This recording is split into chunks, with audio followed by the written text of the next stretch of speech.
नहमदुहु व नसल्ली अला रसूलिहिल करीम।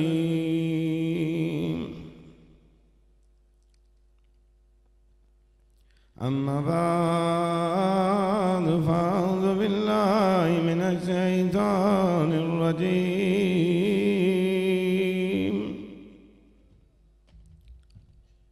बिस्मिल्लाहिर रहमानिर रहीम। वमा अर्सलनाका इल्ला रहमतन लिल आलमीन। सदक़ल्लाहुल अलियुल अज़ीम व सदक़ा रसूलुहुन नबियुल करीम व नहनु अला ज़ालिका मिनश शाहिदीन व शाकिरीन वल्हम्दुलिल्लाहि रब्बिल आलमीन।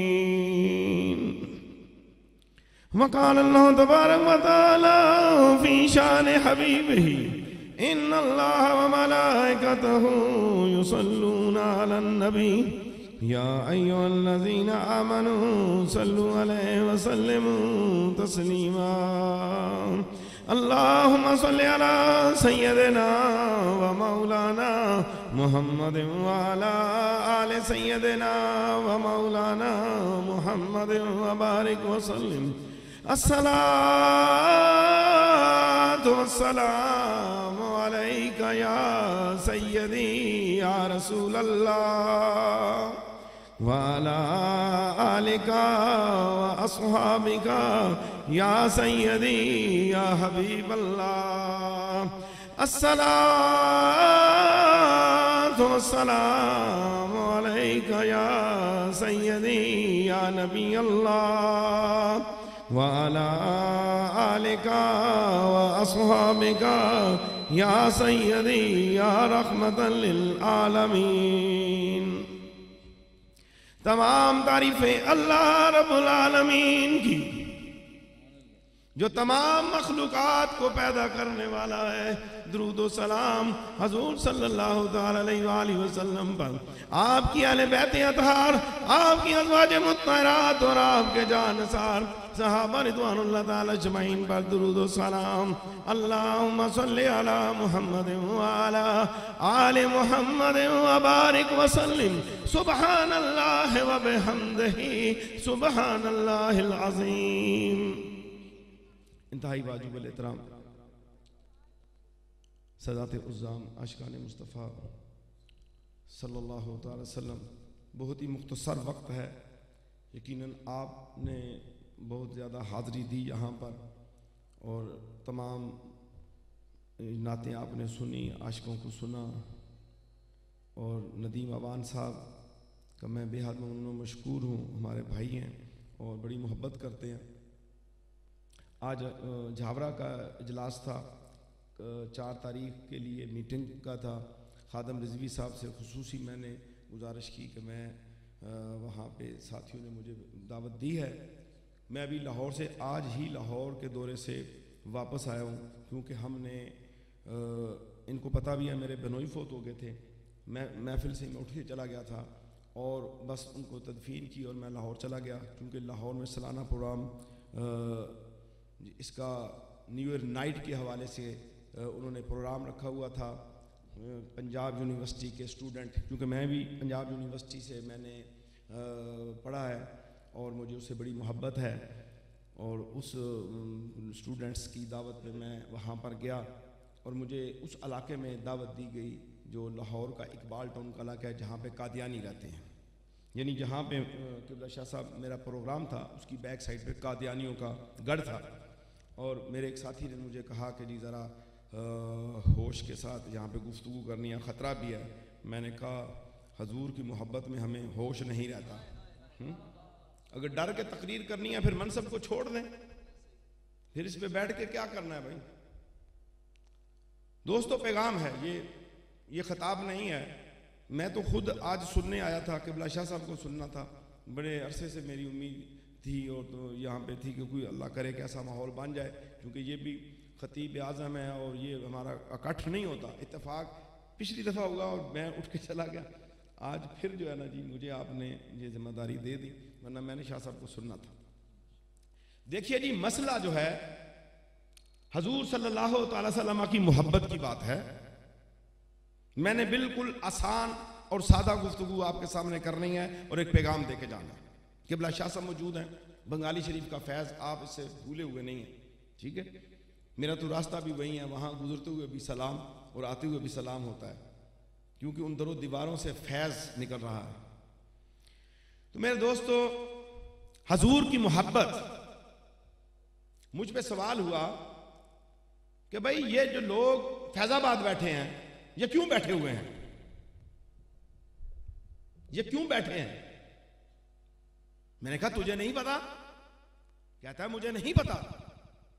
मैंने कहा सुबह से शाम तक टेलीविजन का तुम साथ नहीं छोड़ते, और दुनिया की बात आए, पनामा का इल्म आए, उसकी तुम्हें खबर है, उसके लिए तुम सर्च कर रहे हो, और दुनिया की कोई भी बात आए तो एंकर्स मुतहरक हो जाते हैं, उस इल्म को हासिल करते हैं।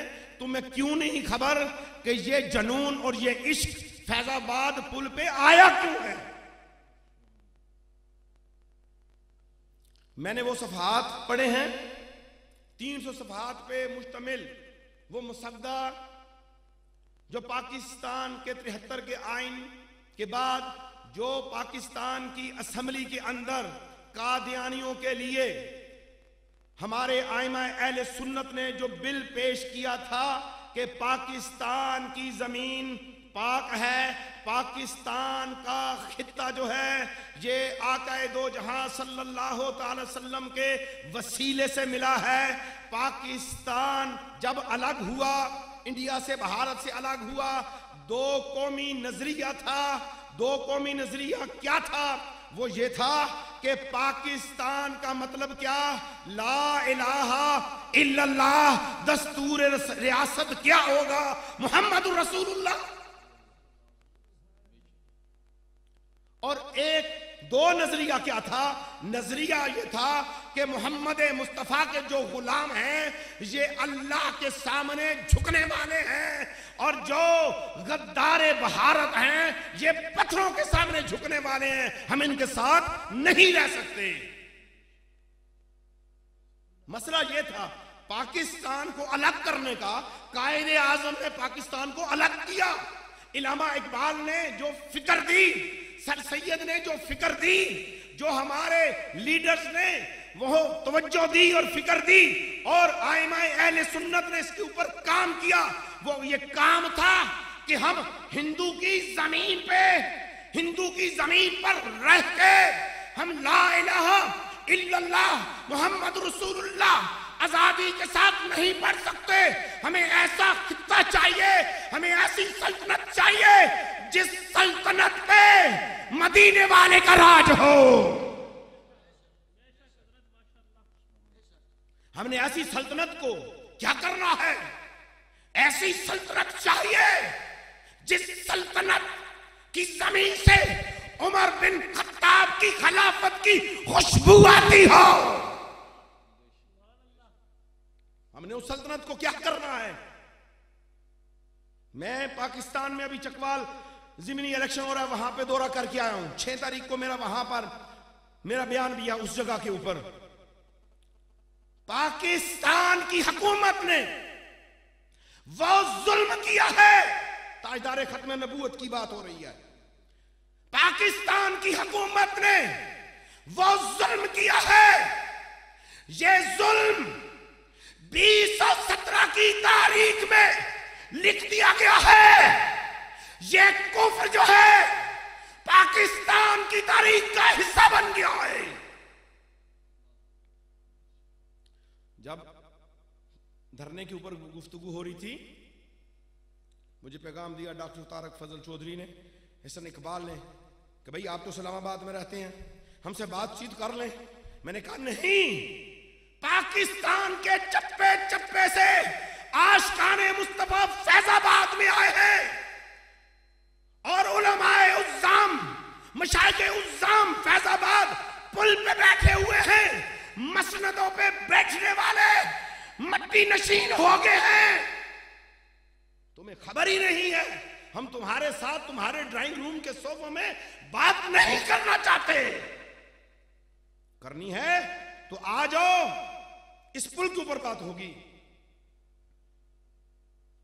क्योंकि ये मसला जात का नहीं है, ये खादम रिजवी का मसला नहीं है।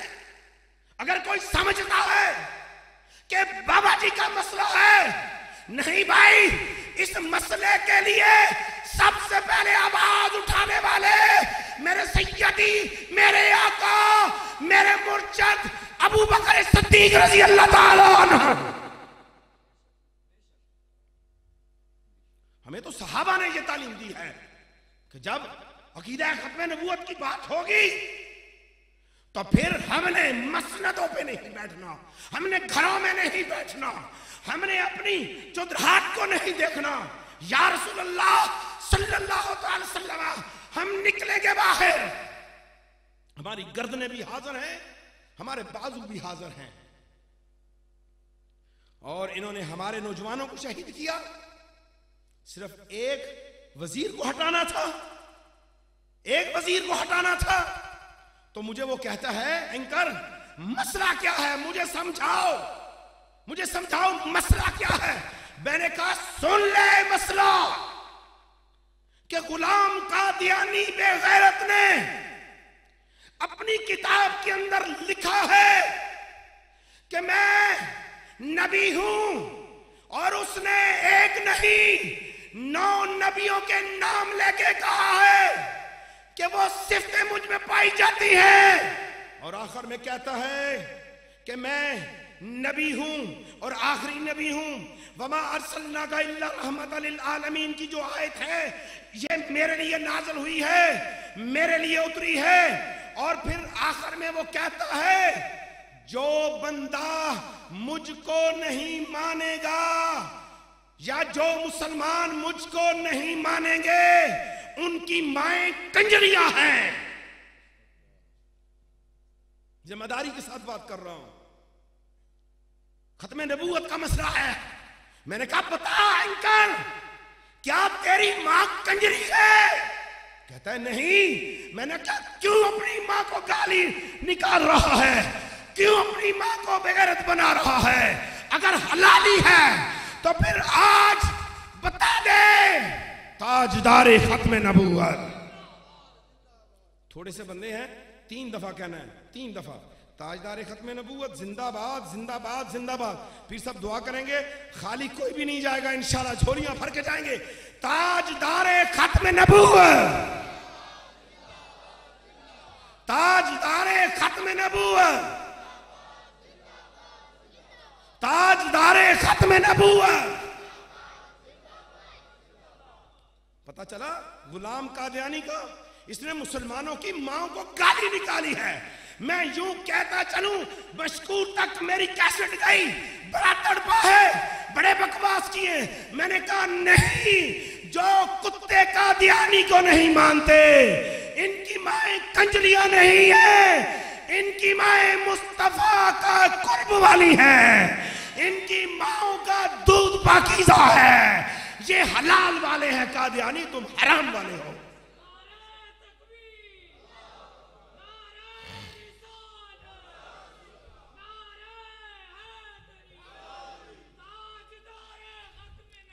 जिंदाबाद। लाहौर में अभी प्रोग्राम करके आए और कादियानी मौजूद थे, वहां का प्रोग्राम मौजूद है, लाइव प्रोग्राम दिखाया गया है मुख्तलिफ जगहों पे, लाइव जो है जो सोशल मीडिया की चीजें, वो सुनिए। कादियानी सुने, ये मेरी बात मैंने अपना लेटर लिख के हुकूमत को भेजा है, आजाद कश्मीर हुकूमत को भेजा है। हमारे पाकिस्तान के बड़े बड़े उलमा को उसकी खबर नहीं थी।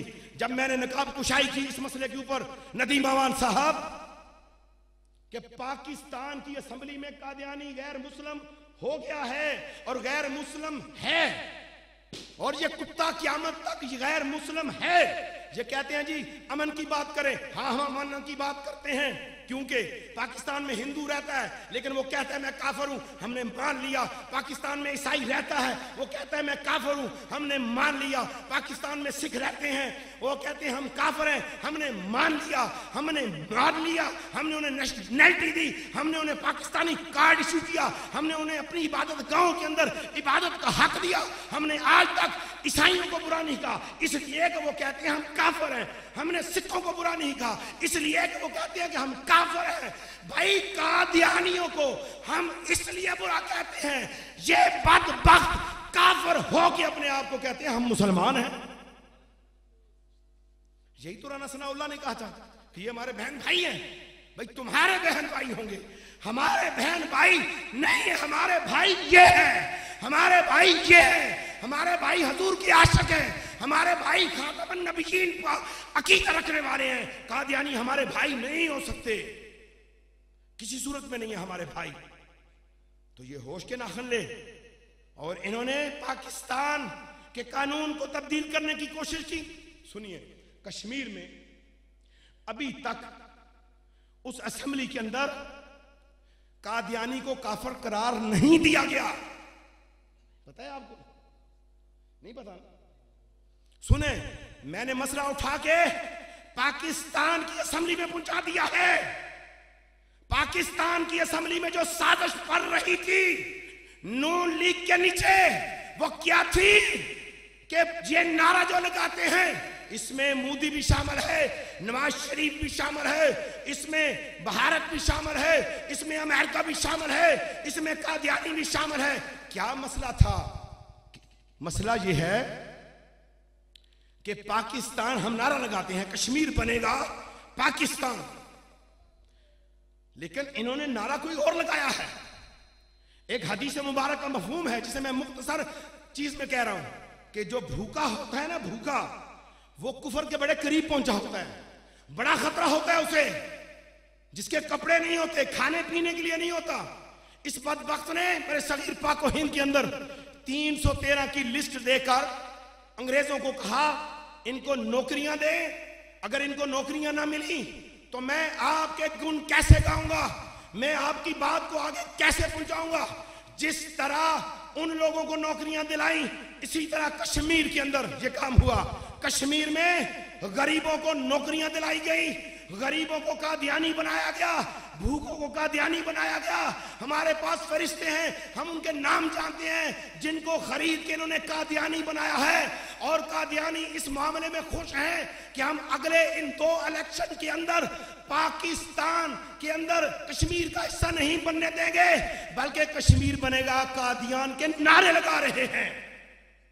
इनका वो पेपर जिसके ऊपर ये फैसला हुआ है कि कश्मीर को कादियान बनाना है, और इंडिया का ये मुत्तफिक का फैसला है, साजिश है कि बीच में ये जो दीवार है कश्मीर वाली, इसमें कादियानी पैदा कर दो, पाकिस्तान और कश्मीर की जंग शुरू हो जाए। सुनो, कश्मीरी हमारे भाई हैं, कश्मीरी हमारे भाई हैं, कश्मीरियों की इज्जत है, हमारी इज्जत है। हम कश्मीर को कादियान नहीं बनने देंगे। कश्मीर बनेगा पाकिस्तान, कश्मीर बनेगा पाकिस्तान। तो बस ये बात याद रखें। दूसरा मैंने मसला इनके पास उठाया, 99 साल की लीज है इनके पास, जो अभी जहां पे ये कुत्ते रहते हैं, इन्होंने वहां से चलते चलते सरगोदा तक आ गए हैं। मैंने सरगोदा के लोगों को कहा गैरतमंद बनो, 2-2 हजार मरले की जमीन 2-2, 3-3 लाख में कादियानियों के सामने बेची है। इसराइल को देखो, फिलिस्तीनियों ने जमीनें बेची थी, महंगे दामों जमीनें बेची थी। आज हम कहां पे गए? आज हमारा इसराइल हमारे ऊपर काबज हो गया। हमारी मस्जिद अक्सा जिसका जिक्र कुरान में है, जिसमें मेरे आका की माइशत में, आपकी इमामत में कमोपेश 1,24,000 अंबिया मुरसलीन ने नमाजें पढ़ी हैं। उस मस्जिद अक्सा में मुसलमान अरबी बेटियों को बरहना किया गया और उनके पेटों में छुरे घोंपे गए। हाय मुसलमान, तेरी गैरत कहां पर है? बर्मा की बच्चियों को देखे वहां पे क्या हाल है, शाम का देखे वहां पे क्या हाल है, यमन में मुसलमानों के साथ क्या बीत रही है, और हम फिर ठप्पे पे ठप्पा लगा रहे हैं। मैं अभी चकवाल के दौरे पे था, देख रहा हूं कि नून लीग के कैंपों में लोग खाने खा रहे हैं। और इस रिज्क से देखो, ये सारा रिज्क अल्लाह दे रहा है और तकसीम करने वाले मुस्तफा करीम हैं। कौन देता है? देने को मुंह चाहिए, देने वाला है सच्चा हमारा नबी। हुजूर के सदके सब कुछ मिल रहा है, तो अपना यकीन पुख्ता करें, ईमान पुख्ता करें, इनको अपनी सफ़ से निकालें, हुजूर के सदके इनको सफ़े से निकालें। इंशाअल्लाह पाकिस्तान पूरी दुनिया में जाके इस्लाम के परचम को लहराएगा। कश्मीर, फलस्तीन, शाम, दमिश्क, कुवैत, इराक, ईरान, इंशाअल्लाह अफगानिस्तान का रास्ता, जिस रास्ते से हमारे आइमा यहाँ पे आए, वो अफगानिस्तान का रास्ता, जिस रास्ते से इमाम अहमद रजा आए, इन्हीं रास्तों से आशिकाने मुस्तफा जाएंगे।